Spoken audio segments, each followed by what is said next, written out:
Good day, everybody, and welcome to the first official video for TotalIndustry.com. Everybody out there that knows me, I am Bud. I am here today with Droopy, and Droopy's going to tell you who he is and what he's all about. But for those who remember me, I pretty much did a lot of clubs for 10 years and a lot more. So we're just going to jump right in it. Droopy, welcome to the first edition. Well, We just gonna sit here and sip on some coffee here, and we gonna just talk about it. And first I just want to say, go. fuck Jimbo. Jimbo. Wow. Oh my God. All right, we had to go there for whatever reasons. No, I'm sorry. One of my sponsors is completely like. All right. So anyway. Oh my God. All right. We always shout out our favorite athletes. For my first video, boy, we got a lot to go over here. Wow. I don't really remember when we actually first met and what you were doing at the time. And we're talking about over maybe like 10 or 15 years ago. If you can remember. I'm not 100% sure. I think it was after I came back. Oh, you know something?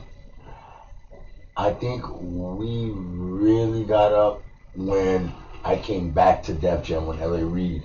Because see, what happened was Def Jam was going through hell. And then it was a whole situation of they had to get rid of everything and then bring in LA Reid to run it. This is some time ago. Yeah. So, and then from there we restarted the whole jam. Like back out, everybody was over there. That's when we knew each other. We knew each other from the club scene because of the industry stuff, and then me doing after hours. Okay. And then me doing. Do you even remember the first club that we met, or what was going on? Something. I mean, because we've done a lot of clubs in the past years, from Supper Club, China Club. To, well, see, it's harder with you because there were certain clubs that you did where it was like, okay, there were clubs that you promoted, and then when you turned Total Industry back then into like its own network thing, you kind of had all the clubs. So it was like you had your sub list, you had clubs that were thrown up, then you had parties you did, and then you were also shooting. You always stood out to me because you were the first one that actually, even though I had the web background, you were the first one to do an actual club website like that, and it'd be like club industry, but then it was like urban club industry, and then they kind of vibe with like the music industry and so forth. Well, yeah, because see, back then when we were doing things, it was like, okay, hip hop wasn't allowed at certain levels when things really got. And then by the time that we were doing that, hip hop was actually was getting accepted. Right. I mean, there was times when like Master Flex was getting death threats.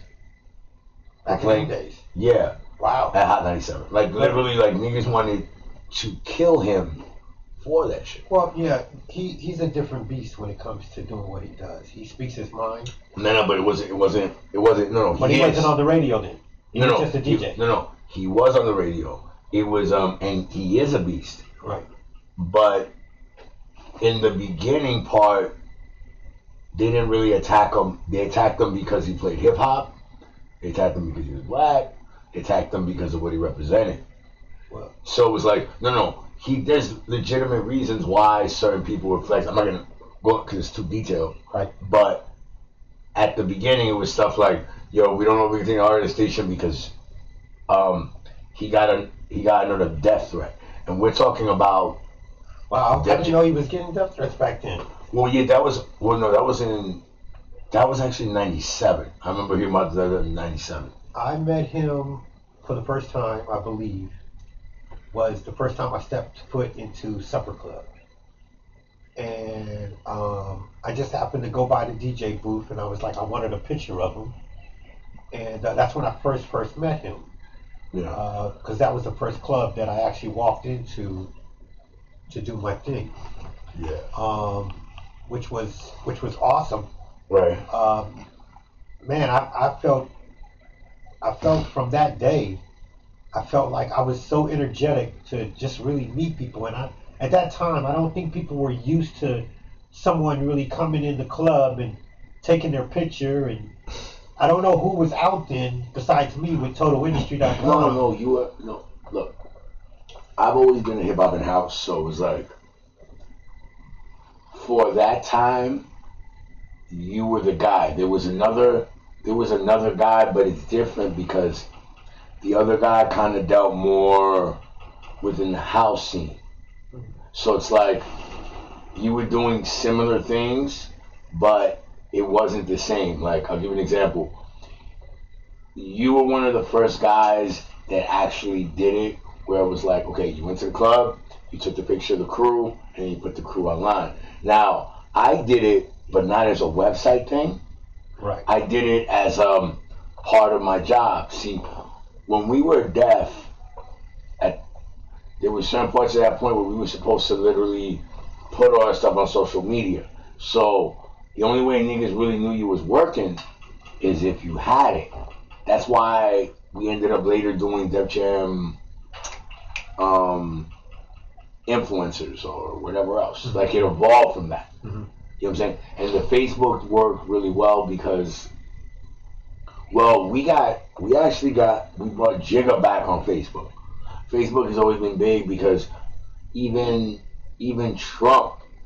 So it's the way that Facebook is designed, where it allows you to do that. The only problem is if you really don't know the core of your friends, then it doesn't do that effect. My Facebook carries more effect because, okay, everything that I talk about happens to be me, but then all the people that are there, like 90% of them were there when those things happened, but it's more like they didn't get the story. So it's like I'm fighting with you. Everybody has a story, but then that person was sitting there that close, and they heard them details, but they didn't get the whole thing. So I kind of I put my whole thing on the Facebook. The Facebook is actually a bigger thing than what people actually realize, and it didn't start that way. There were a couple things. Well, first, a friend of mine, his name is James Colbert. You know what I'm saying? He does fashion experience. I know he's your boy. He's everybody's boy. He's the top 10 models, everything. And I used to work with him, and we would do. We were probably one of the first people that took it to the clubs with the fashion shows where it was done while the party. Right. Was you also did going printing on for him, and then you also did security, and I did production stuff. We were all fam. It worked out because we all had our specific levels. That was his vision on the situation. And the reason why we worked together really, really well because I understood his vision, but then I wasn't up there like Puff. Like that. I'll give you an example. The last show that I officially worked, they did a whole shit where they're on stage. He's telling me to take pictures on stage, which I don't mind doing, but I wanted him to get the look. Mm-hmm. You understand what I'm saying? So anyway, James takes a lot of his own money, and he takes care of his family with that. You understand what I'm saying? Right. And it's kind of something he does to support his daughter. So what happened was Jimbo, as a representative of Lincoln Hospital, right? He didn't want to pay him to spite me. Well, this is much more in the future from where we started. Oh, yeah. Because back then he was doing something. Well, I mean, that's how it started. Clothing or... and then I was going back to, like, the Facebook. Like that. Sorry, I got shocked, but... So, in this situation, this whole hip-hop advocate shit arrived from that. Like, you have always been around, like, the industry is kind of like this. They need everybody and they get rid of everybody. You know what I'm saying? Like, they get rid of everybody. So, I was always advanced on niggas even when I didn't want to be because I sacrificed for that. Right. It wasn't like I was just a man. Like, it's like, okay, Most of my family that died, I didn't know. My marriage with my wife, my relationships. Mm. So it's like you seeing this, but you ain't the whole thing. So all these things came into play. Like I ran the real first like Def Jam street team when we were doing it. Like, see, there was a thing in Def Jam like I think it was in '97. I'm counting from the time that I was actually like breaking the check, not doing the love, the Right. breaking of a check. You feel me? So Def Jam had a thing where it was gonna do Def Jam '97, and Rob had the thing with whole thing with Street Team. There was Michelle San Juan. There's a lot of OGs. Boombox was also in there. For some reason, it's in my head that You know all these. Sure. I met Def Jam when they had just put out a record. No, you met every. Listen to me. And Everyone I'm talking about, you actually met. The only problem was, it was like since you met them through the club, mm, it's more of like you saw them drinking the bottle, you saw them with the shirt, but you didn't get the full name, you didn't get the full position. I had to deal with certain situations where it's like I needed to know what that was. right. You understand what I'm saying? But a lot of these people, like it's like if I show you a picture, right? You're like, oh wait a minute, I know that. Oh, why are they doing that? So No, I was just saying when I first met them, I don't know how I ended up at the office. I could have went with somebody. I don't know what it was, but I was in there and they had just released a song, and I remember was it what, being in the office, and what song there was was a it? lady. I'm trying to remember that song, Okay. but when it broke, we were sitting in the office of that particular record label, and um, when they heard it on the radio and they started talking about it, and they said what number, it just went to the top of the charts or whatever. And I remember when they got the news, we were sitting there like celebrating, they were drinking champagne and whatnot. And then all of a sudden, like a delivery person showed up, Right. and they ended up giving a diamond like bracelet came and was given to the young lady, and forgive me for not remembering her name, but I was like, that was one of the things that piqued my interest with what I was already doing, and then it just kind of blended into the music industry, which eventually went to the fashion industry and so forth. But there are some real memorable times, like when Hypnotic first came out, and things like that. There was a lot of important moments in my lifetime.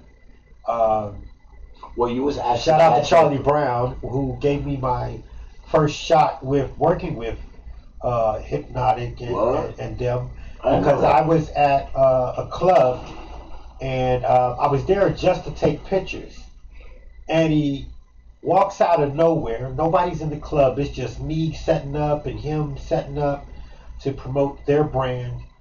And he was like, "Do me a favor, can you wear our shirt?" So I was like, "Why would I do that?"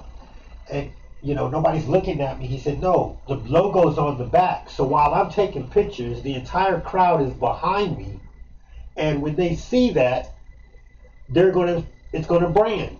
And then boom, the show came on and everything, and I took my pictures, and from there, they stayed with me, and they would show up at clubs and buy me a few bottles, and so I really appreciate what Hypnotic has done for me with the whole Nick Storm and Oh, Storm, I love Storm. and Man. the other Shout guy. out to Nick Storm, man. Shout out to Nick Storm. Yes.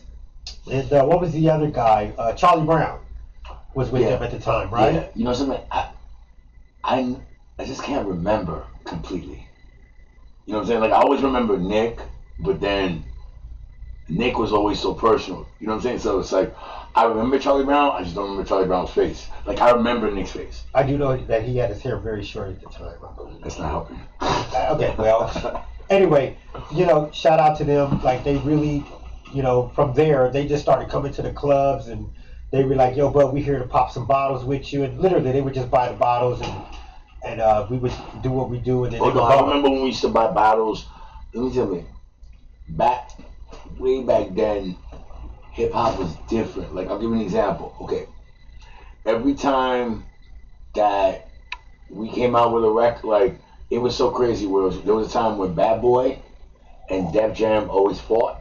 Right. But then I always ran the team, so Def Jam always won. But then it wasn't even like that because it was more of like we were competing against each other to kind of see who was better, but then it was just passion. So I'll give you an example. Like when Biggie came out with albums, I went over there and bought them bottles.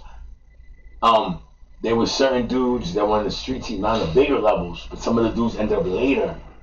It was the same thing because it was about all of us doing it. Right. See, when Russell first did it, we used to actually be in the community.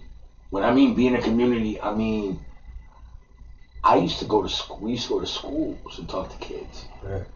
You understand what I'm saying? And we would take the time to help and motivate. And that's a Def Jam that I remember. I remember when Russell was in the office. Like Kevin Lyles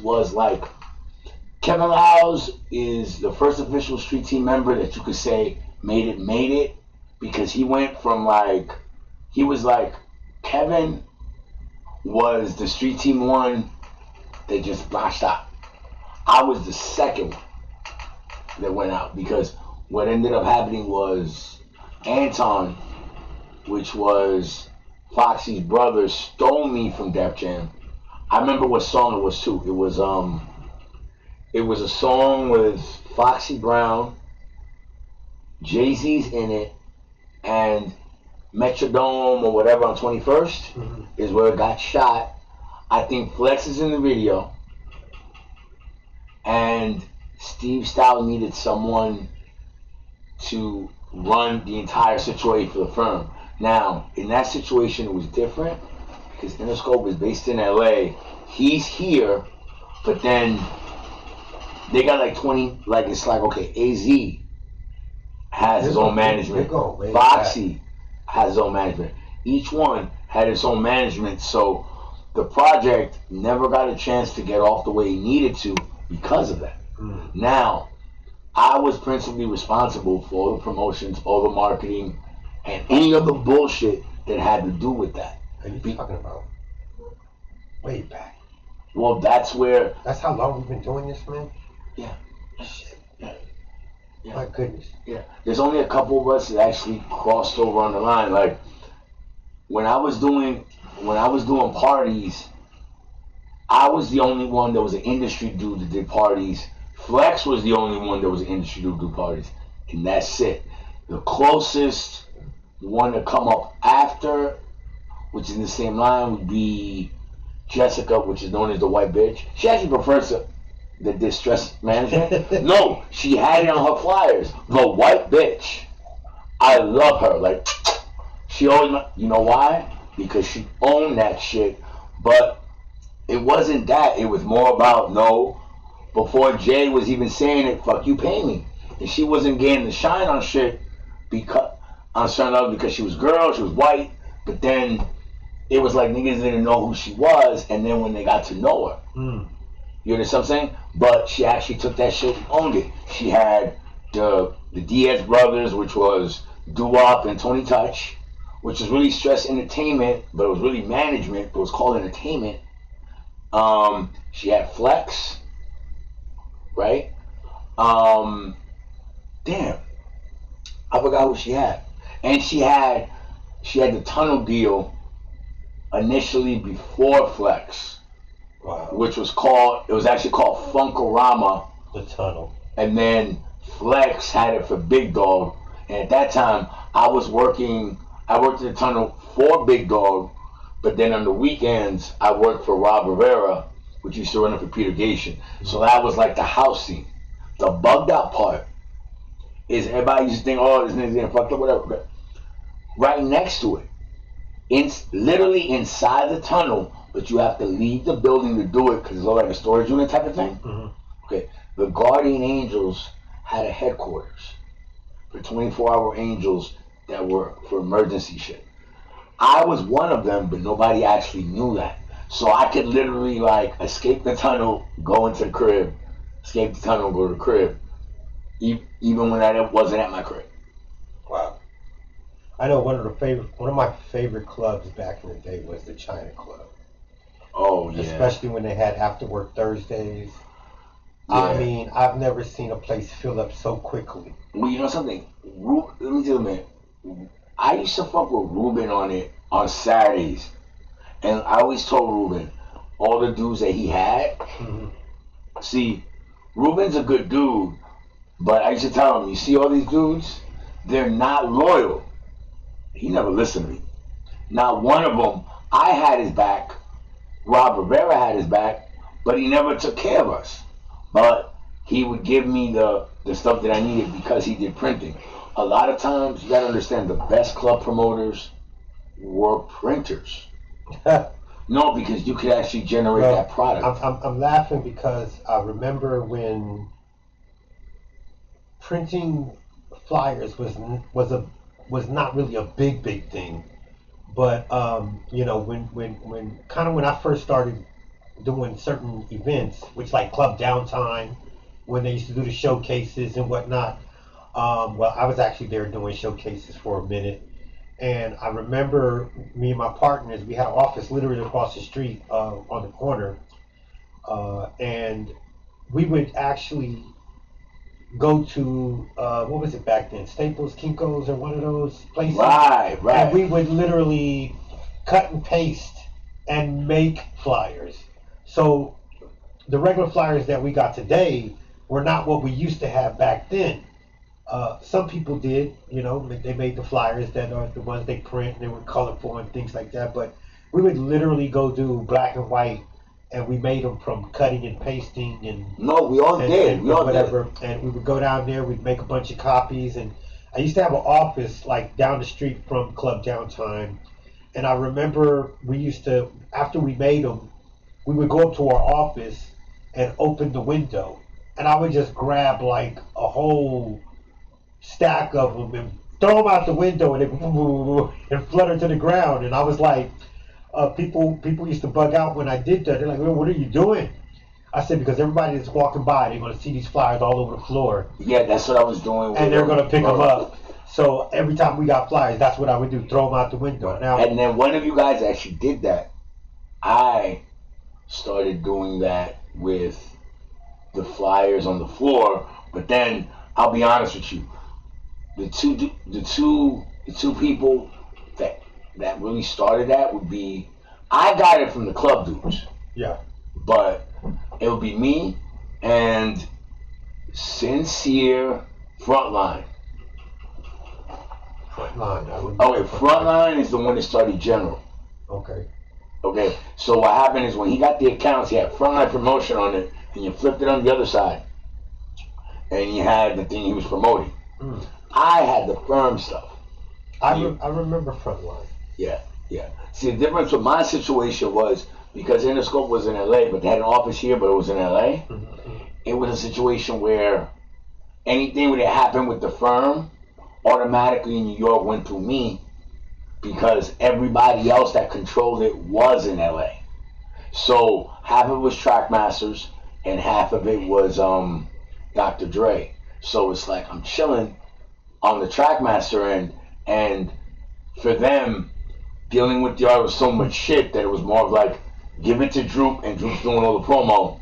It was straight. So through Track, we had, like, for example, we had Femme Fatale that became Black. Clue got all his exclusives. But see, what happened was we had these guys are all still in the game too. Yeah. Well, no, there was a girl we had. Her name was L'Oreal, and L'Oreal used to manage Cool Kid, and she managed Clue. So she would give Clue the exclusives. You know what I'm saying? You can say that now because it doesn't mess anything up and it remembers her. Back then you couldn't because it would mess her up. Right. But it created Clue into Desert Storm. Rhonda, our secretary, became Lady May. Cool Kid. Footy always used to hate on me and shit because of his own issues, but that'll be another thing. Footy kept trying to promote DJ Self. So I was always with Self, Cool Kid, and then Clue was back and forth, and then they had me on the road with Kid Capri. Rich Nice was always with Sway. That's the whole reason why the whole 50 on Hot 97. Like, I'll give you an example. Track doesn't even get the credit for it the way it deserves on this situation. Because, see, once he got shot, Sony was like, give it a 50. And we looking like, yo, dogs, like, he's in the bed. And 50 never realized that shit. 50 never realized it. But the label was more. Shit. When I started the record label. Is it on? Mm-hmm. Alright. What is it on? Alright. Is it on? Yeah. Alright. I remember when I got into the music business with there was a record label called Kick Ass Records. And for some reason I got an invite to go to a studio to meet this up and coming artist. And I didn't know who it was. And I went into the studio, and there is this really nice studio. And there was a guy who was sitting in, I guess what they call the engineer's seat. You know, nobody was behind the glass doing any music. And he was a big dude, and come to find out, it was Biggie. And Puff was there, and he was like introducing him for the first time to people who were in the industry, because at that time I was in, music distribution. And when they introduced him and they started playing his music, I mean, everybody was like, wow, this music right here is hot. And the next thing I know, it was playing on the radio, and it was big, and it was bigger, and I was like, whoa, Biggie blew up so fast in that era. Well, yeah, well, see, you got two things. With that voice and, oh, man. No, one is the voice. See, well, first, they had the whole shit that happened with Puff with the fucking gym. So niggas let shit rock around that line of shit. Even though it almost got him out. See, the whole shit was, he had this image for the longest for being like the gay dude, crazy shit, whatever. And I'm saying that, and I do LGBT rights, right? So in those situations, right, it was like he was recognized for that, and he would literally get the hate from the LGBT shit, but then he'd get the hate for being a progressive black man at the same time. And then it was a situation where the dudes that put him on, it's like he got fired per month. So it's like when you get fired from your label and it's your first label, that shit hurt like a bitch. You know what I'm saying? I'm going through my own situations like that. I've had niggas try to blackball me. So I've been through that shit. So niggas like Puff, they get created. It's one of the reasons why I went into the whole non-for-profit level. Me, for years, I never liked Puff. The only thing I'll say that I liked the Puff, honestly, was the One Victory song, because the shit that I go through is reflected in that song. And it also had Buster in it. And then I did Buster for like Flip Mode. I did Buster for fucking J Records. So I did Buster for like mad years before he went over to Interscope shit. Interscope shit was like, whatever. And now Interscope ain't even around. You know what I mean? Right. But we never liked Puffy because of everything. It was more of like this. I'm saying the Puff shit right now because I know that I'll probably like get the juice because that's what people want to fucking hear. But we never liked him at Trackmasters because he stole beats and we know what he did in those situations. Oh. No, it's I don't really. okay. I'm gonna all of listen that to stuff. me. Okay, I was working for Trackmasters. I was working for Sony and Columbia Records. Okay, I had plenty of artists that came to me like thinking I could do something just because I was related with Tony Pope. Because Tony Pope was the guy that started Trackmasters, where he stole beats. Okay, Steve Stout, I love that nigga to death. And Steve, I took care of Gully, and I gave him Nipsey. Like, I blew him up for him. So, I got you. I say this with all due respect, right? So, one time, there's a meeting. Nobody really realizes this shit. People forgot about it, but let's keep it 100. And I say this with all respect to Steve, because I got love for Steve. Always. Always. So, Steve had a meeting, and Puff came in the room with, like, a couple of guys. Now Steve was chilling in there, and it's like, they had the "Hate Me Now" video. Now, technically, that was one of the only songs I could say I made $100,000 off of, and I didn't produce a lick. And I'm saying that because there were other things related with that song that had to do with marketing and things like that that just kind of came up, and I kind of knew everybody to do those things, and people actually showed love back then. So it ended up becoming. It was a good vibe back in the day. Right. It was right. A much more. Trackmasters was always family related. We always, let me tell you something. Everybody at the label cared about every artist we had. We cared about every producer we had, and we all fought in there like that. And Tony and Pope were the greatest role models. You never heard about them doing some smart shit. They were the only dudes that was like, that would get invited to Puff parties and would not go, but then would not tell me why. I had to learn on my own. Would not tell me why, and shit like that. And they protected all of us like that when we first started. And that was my family. Like, I love them niggas. Like, I love Tony Pope. I love Stout with everything.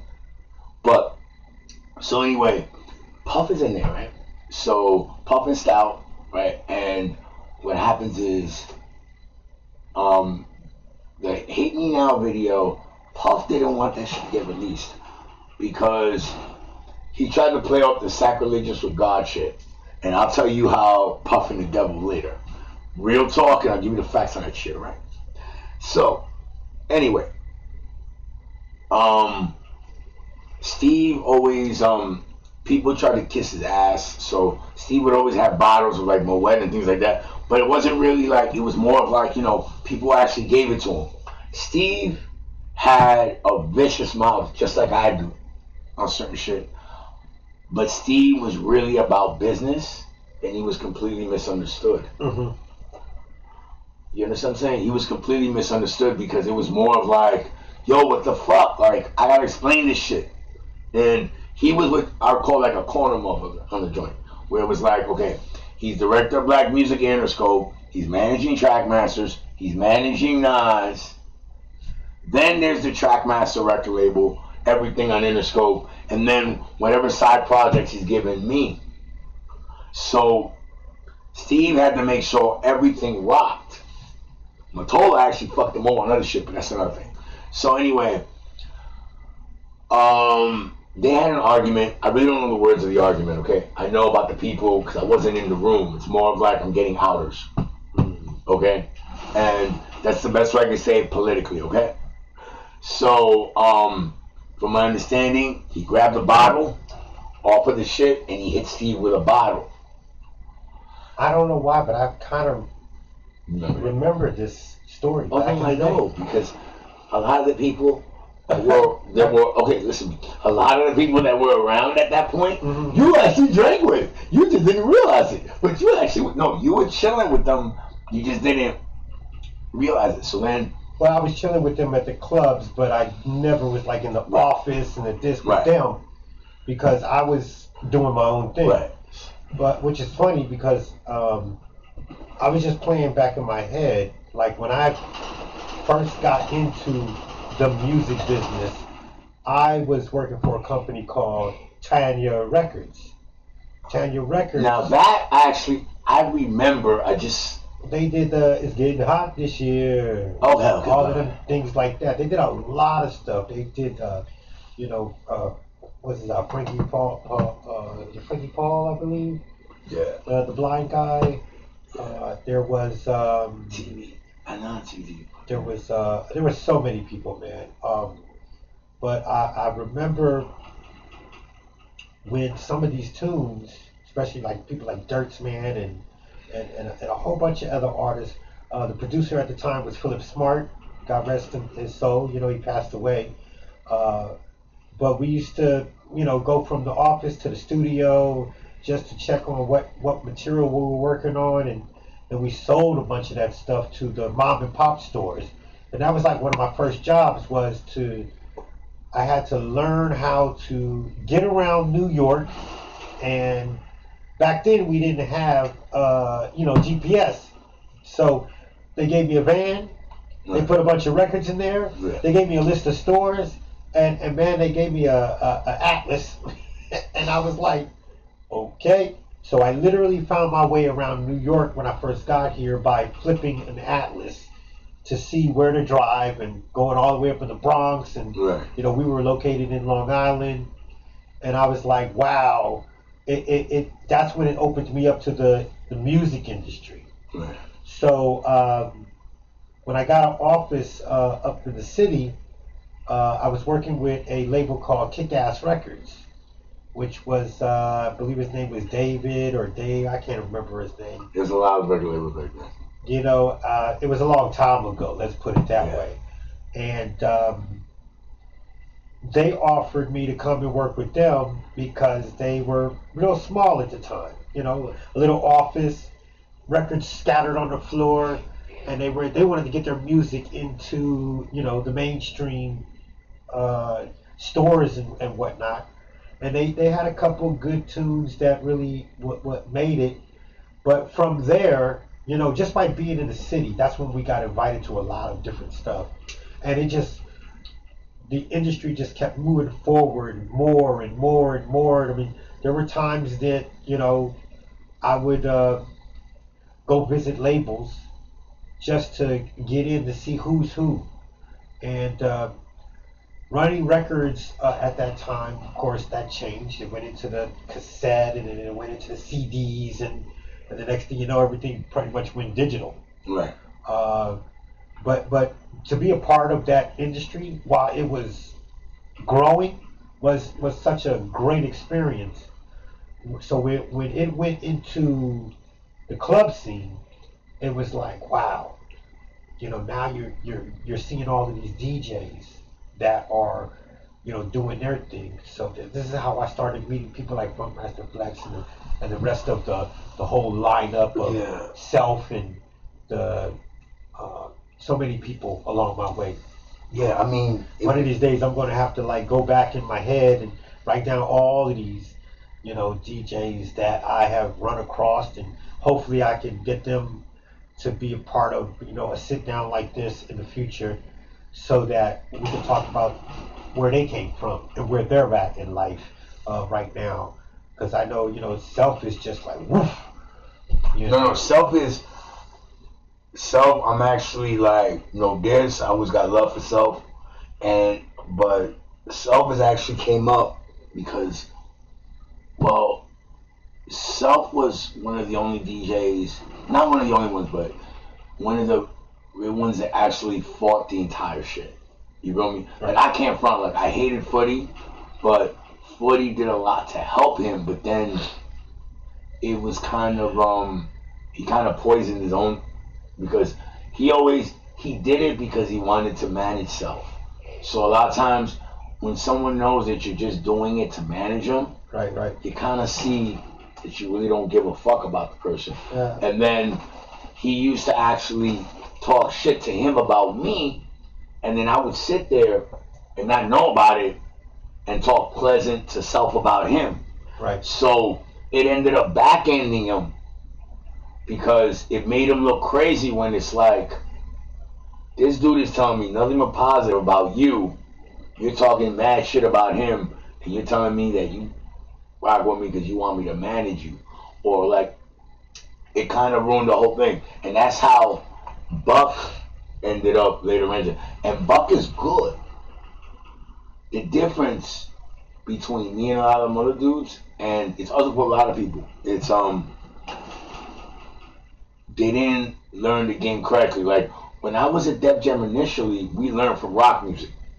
So the specifics of radio, BDS, all that shit. Okay, the way to do all that, we learned it the way Russell knew it on that. And in Def, it was different. You had to, if you were in the top on team, you had to be able to do all that. So this is the way it worked. You had to be able to service the record to every DJ. And the way we broke it up back then was the team and Eric Adams, the fucking dickhead fucking mayor, and Jimbo and Lincoln, all that shit, they fucking all copied on that shit. I didn't write it. That was the shit that we got out of Russell from Def. Okay, I didn't write that. But I was the one that always implemented it. And I always thought of it as the 5 Lions.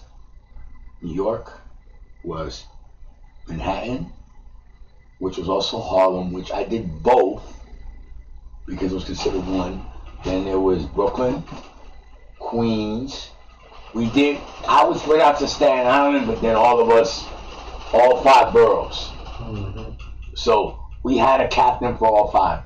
I was always Industry, Manhattan, Harlem, and Boombox on the second round, like after Def Jam 97. But like after that, on that line, because he was in that line, it was just after that. He was the Bronx. I was always Harlem. He was always the Bronx. I was always Manhattan. 5 captains. We met at least once a week, and all 5 captains controlled where all the promotions and all the marketing for Def Jam locally would happen, and where all those artists were there. There were other things that we had in, as well as being involved with the community, colleges, high schools, all that.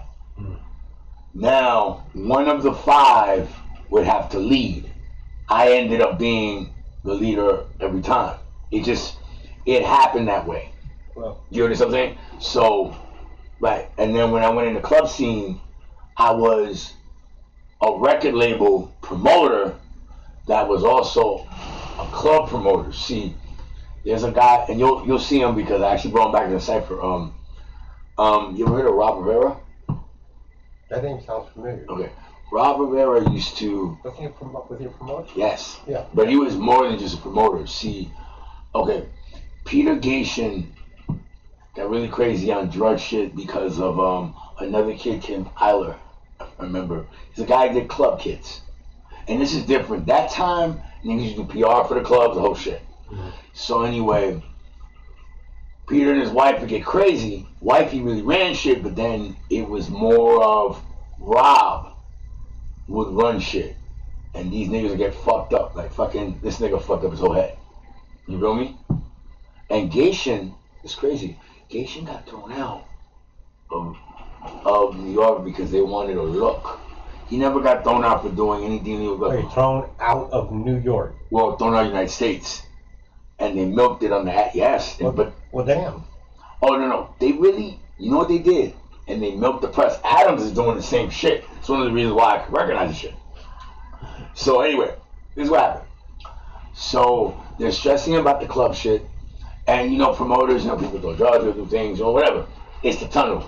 He's also got Limelight. We're also rocking with Palladium. So he's got all of them. You know what I'm saying? He's the guy. There's a lot of clubs out there that I remember. Right. He was the only one that was like, he had the major, but then when he had all the major spots, he had all the major spots at one shot. So, stuff like Giuliani, things like that wanted, I don't know. So what he did was, he created these advancements where it was like the full body, the metal detectors and searching dudes, like all that shit for safety, all that, and the initial club system and everything else. So all the sub dudes, Rob Rivera is actually not white. People thought he was right. He's Latin. He's Spanish. Yeah. Right. Yeah. Now this is what's crazy with Rob. Okay. Rob was the only one that didn't turn state's evidence. That's why he became famous on the street. Because all the rest of them were saying, it's Peter Gagin. I'm like, wait a minute. In my mind, I'm like, yo, Peter's giving you like $1,000 a week. Nigga, like, seriously? And you, what? Like, so Rob is the only one that didn't tell. And Rob is the one they needed. Because Rob can kind of tell you specifics on the checks or on monies. You feel me? So they pressured the shit out of him, and he didn't snitch. But he became legendary because a lot of that entire fucking line did. Now, you know how they got him out? You won't believe it. Peter Gation was given a good amount of money to, well, you consider them Latin, but Mexicans, like dudes that were like from, you would think they're like dreamers. They were like immigrants, right? To do cleanup and shit like that. And what he used to do is he would pay them good money, but he paid them cash.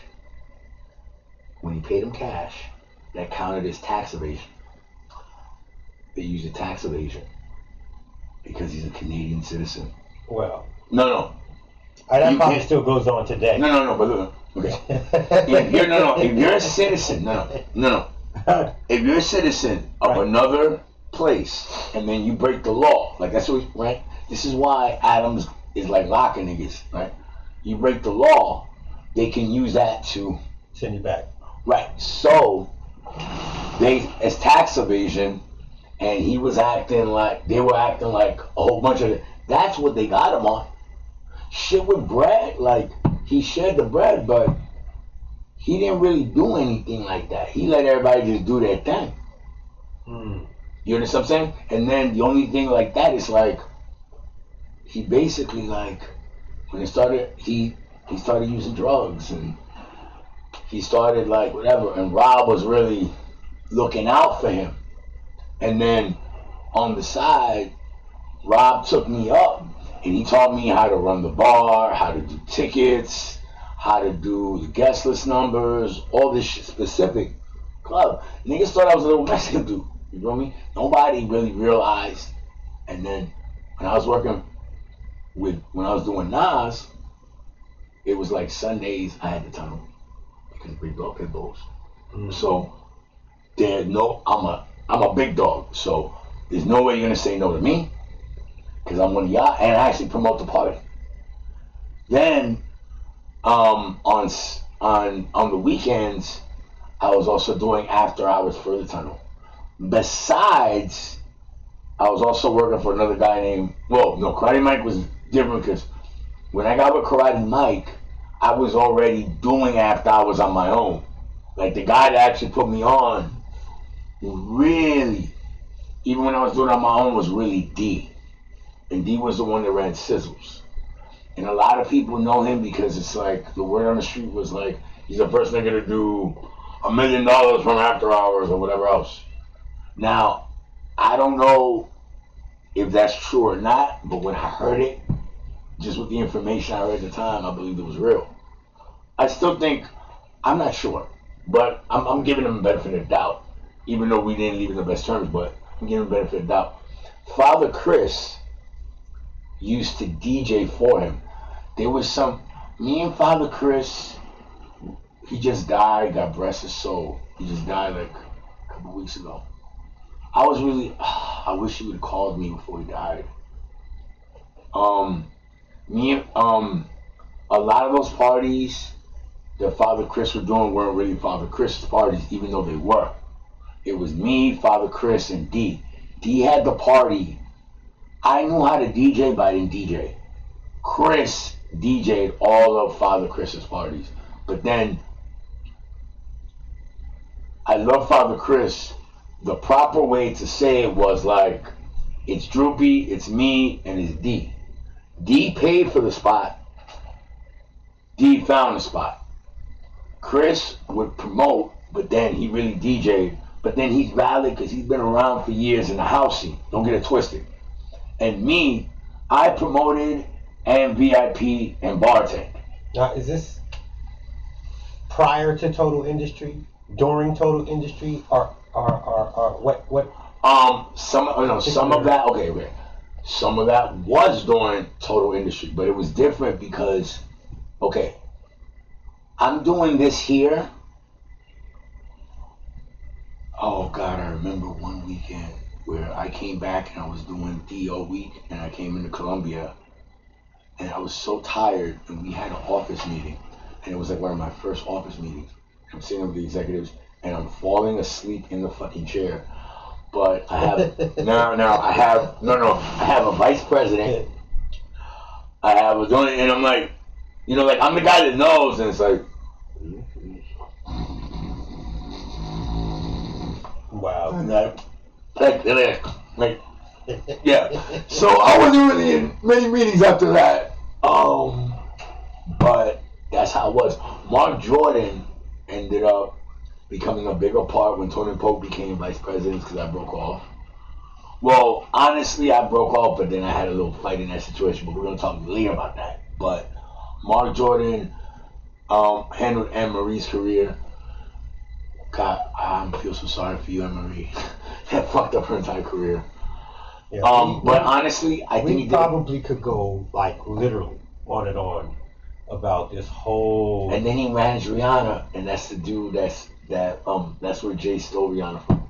Yeah, but he was our office manager at Track. That was just the office. Yeah, it was a lot, man. I'm while you're talking about these different topics that we're talking about. I'm sitting here and I'm playing back. No, you had Lillette. A lot of things that we did. You remember Ivan? China Club, LQ.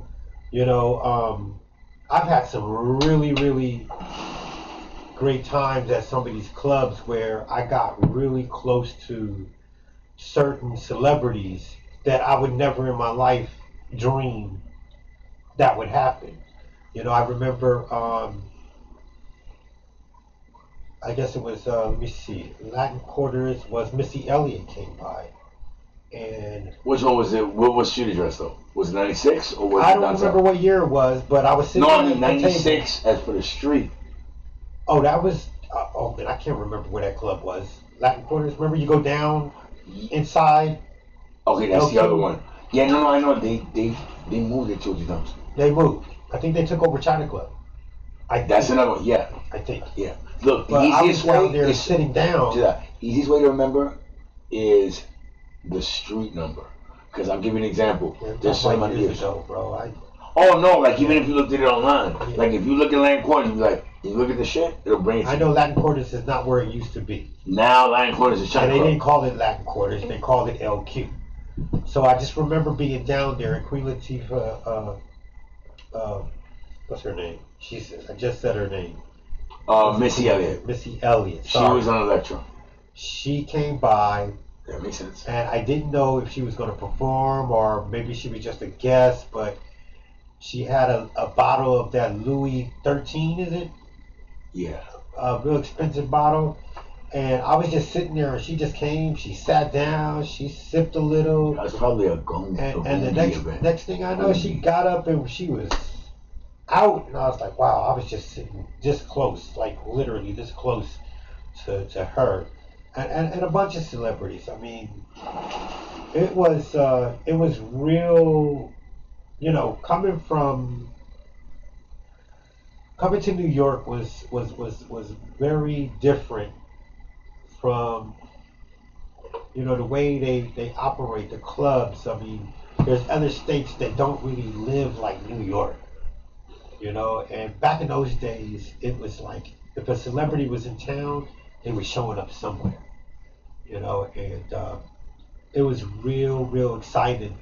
So I'm really glad we're going to have much more of these talks where we go into more details about where we've been and what we have done.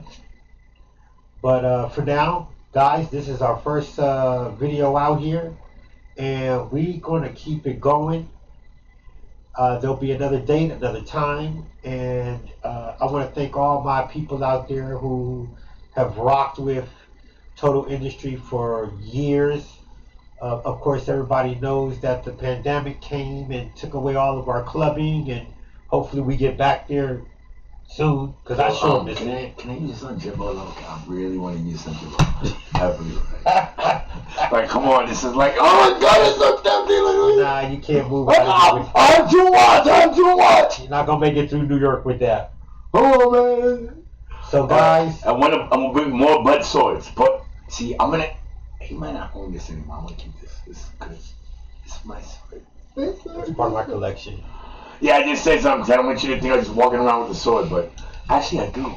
But I always said I got a bigger sword. See, alright. And look, Monster, right? All right, look, y'all already owe me money, so just send them some cases, all right? So look here, peace out, and we'll be back for another episode soon. Yeah. Oh, shout out to our producer Junior in the background, all right? And there you go. All right, shout out to Junior, man. All right. Peace. Peace.